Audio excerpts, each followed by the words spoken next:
Dr. Singh, today you presented a talk on the expanding role of traditional glaucoma devices on the drainage devices.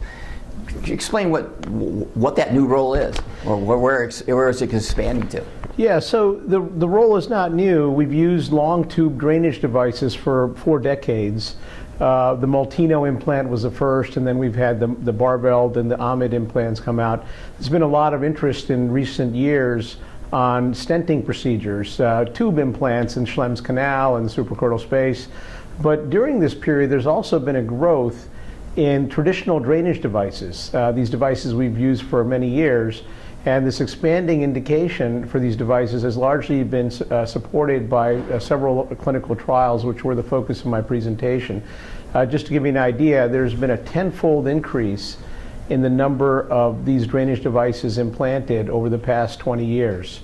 And they had been available well beyond that, before that period, but there has been an explosion in the use of these devices. Still not as commonly performed as laser trabeculoplasty or even trabeculectomy, but much greater use of these devices over time, and I think it's partly been due to the studies that have supported this use.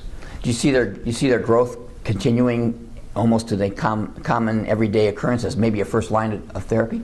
No, I think that these devices will continue to remain the mainstays for therapy for refractory glaucomas, patients who fail medical and laser therapy, and generally also fail trabeculectomy, which is our standard procedure, first incisional glaucoma procedure for patients where medical therapy fails.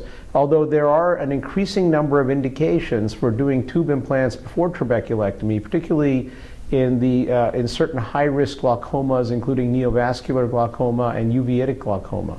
But for the most part, these devices are reserved for patients who failed medical and laser therapy and have also failed trabeculectomy.